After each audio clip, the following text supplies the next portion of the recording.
Today on Rappler.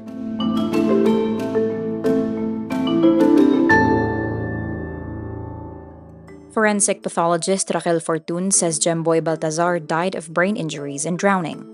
The Department of Budget and Management defends the Marcos administration's 2024 travel budget. DepEd launches what it calls a decongested K-10 curriculum. The Philippines says refurbishing the grounded BRP Sierra Madre on Ayungin is an option. The Supreme Court says parents can be held liable for child humiliation. Australian journalist Cheng Lei writes a love letter to her homeland.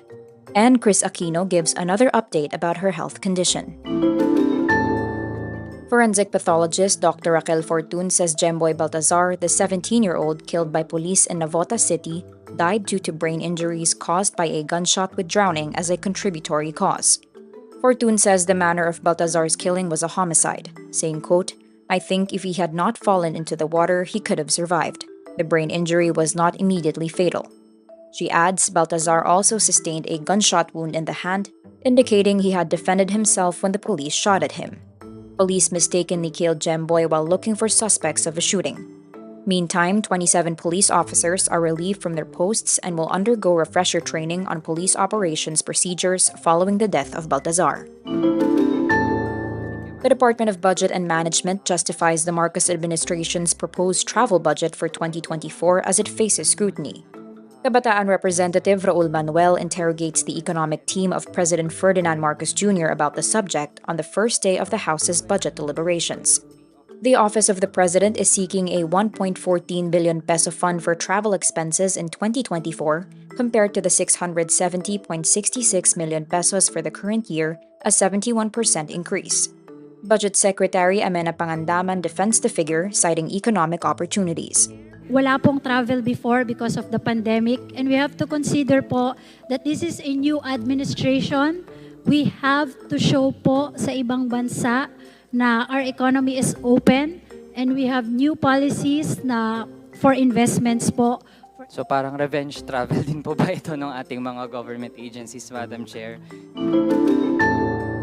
The Department of Education launches its Matatag revised K-10 curriculum.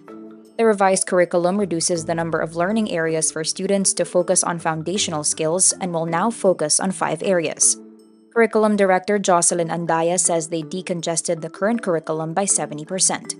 Vice President and Education Secretary Sara Duterte says the revised curriculum comes after at least 2 years of review. Both teachers and learners were overburdened with lessons and other school tasks and activities.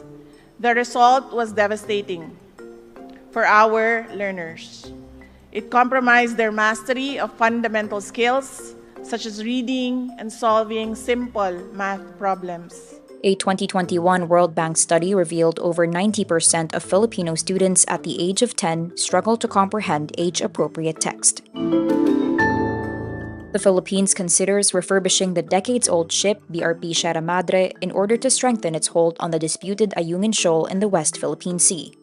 The Philippines intentionally grounded the World War II-era warship in 1999 as part of its sovereignty claim to Ayungin or the Second Thomas Shoal, which lies within the Philippines' exclusive economic zone. Beijing has urged the Philippines to fulfill an alleged promise to tow away the grounded vessel, but Manila denies striking any agreement to abandon the shoal.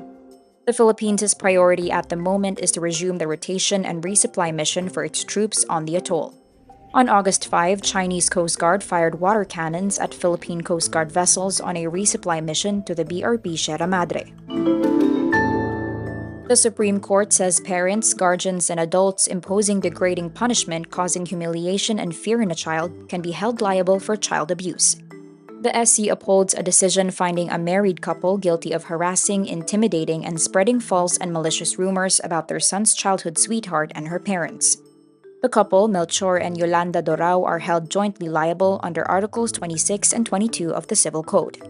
The decision says the Doraos publicly called the girl, quote, malandi or flirt and hindi matino or crazy, among others in front of her peers, teachers, and parents. The girl's parents sought to hold the Doraos liable for undertaking, quote, the wrong approach in assuming the responsibility of imposing discipline.